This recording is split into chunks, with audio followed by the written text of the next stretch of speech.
ম্যাচের আগে মনোবল ভেঙে দেওয়া হয়েছিল আলবিসেলেস্তাদের। নির্ধারিত সময় শুরু হয়নি ফাইনাল ম্যাচও। একদিকে ব্রাজিলিয়ান আম্পায়ার, অন্যদিকে ম্যাচ শুরুতে বিলম্ব, মাঠে পেশি শক্তি দেখানো কলম্বিয়া, সব মিলিয়ে কোপার শিরোপা হাতছাড়া মেসিদের। মাঠের খেলায় না পারলেও কৌশলে কি আটকে দেয়া হয়েছিল আর্জেন্টিনাকে? সেই প্রশ্নের উত্তর খুঁজবো এ প্রতিবেদনে। একজন লিওনেল মেসি, যিনি ফুটবল বিশ্বে এক সর্বজনীন নাম। গোটা ফুটবল দুনিয়া তার খেলার প্রেমে আসক্ত, পুরো জেনারেশন যার জন্য ফুটবল খেলাটা করে পছন্দ। পৃথিবীতে আর্জেন্টিনাকে হয়তো মানুষ অপছন্দ করে, কিন্তু লিওনেল মেসিকে তো সবাই ভালোবাসে। তার খেলা দেখেই পুরো জেনারেশন ফুটবলটা বুঝতে শিখেছে, যার আরও একটা উদাহরণ আজ কোপা আমেরিকার ফাইনালে আমেরিকার মায়ামি স্টেডিয়ামে। মাত্র কয়েক মিনিটের একটা দৃশ্য স্তব্ধ করে দিল সবাইকে। গত কয়েক বছর ধরে বেশ ভালো সময় কাটাচ্ছে আর্জেন্টিনা ফুটবল দল। সবশেষ 5 বছরে 3টি ফাইনাল খেলেছে তারা, যেখানে শতভাগ জয় এসেছে। তাই এবারের কোপা আমেরিকার ফাইনাল নিয়েও উচ্ছ্বাস কম ছিল না ভক্তদের মাঝে।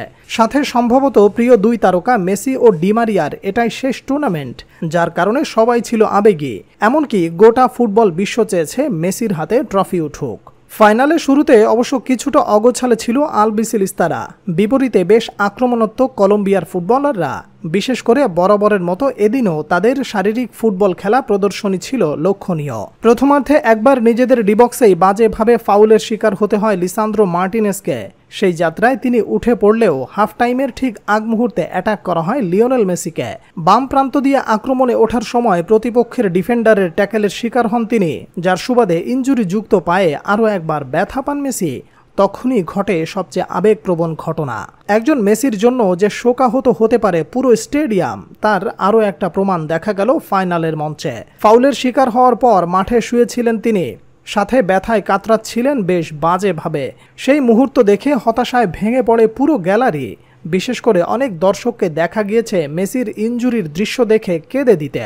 সাথে কলম্বিয়া ও আর্জেন্টিনা উভয় দলের সমর্থকেরা প্রার্থনা করতে থাকে সৃষ্টিকর্তার কাছে।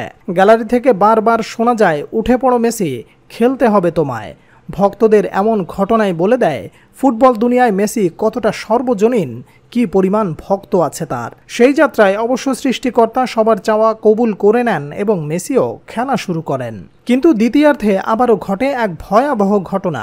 63 মিনিটে ব্যথায় টিকতে না পেরে শুয়ে পড়েন মেসি নিজ থেকেই। সেই সময় তার ইনজুরি দেখে দৌড়ে যায় কলম্বিয়ার ফুটবলাররা। প্রতিপক্ষ হওয়া সত্ত্বেও মেসির প্রতি ভালোবাসা ছিল প্রশংসনীয়, কিন্তু উঠতে পারেননি LM10। সেইবার আর ব্যথানাশক স্প্রে কাজে দেয়নি, মাঠ ছেড়ে চলে যেতে হয় তাকে। কিন্তু সেই মুহূর্তে মেসি কান্নায় ভেঙে পড়েন, সাথে কাঁদতে থাকে পুরো গ্যালারির মানুষ।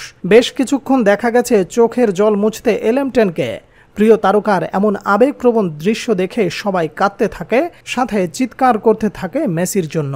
এটাই প্রমাণ করে পৃথিবীতে মেসির গ্রহণযোগ্যতা কতটুকু। তার জন্য শোকে কাতর হতে পারে প্রতিপক্ষের খেলোয়াড় ও ভক্তরাও। এভাবে প্রিয় তারকার প্রতি যুগ যুগ ধরে ভালোবাসা টিকে থাকুক।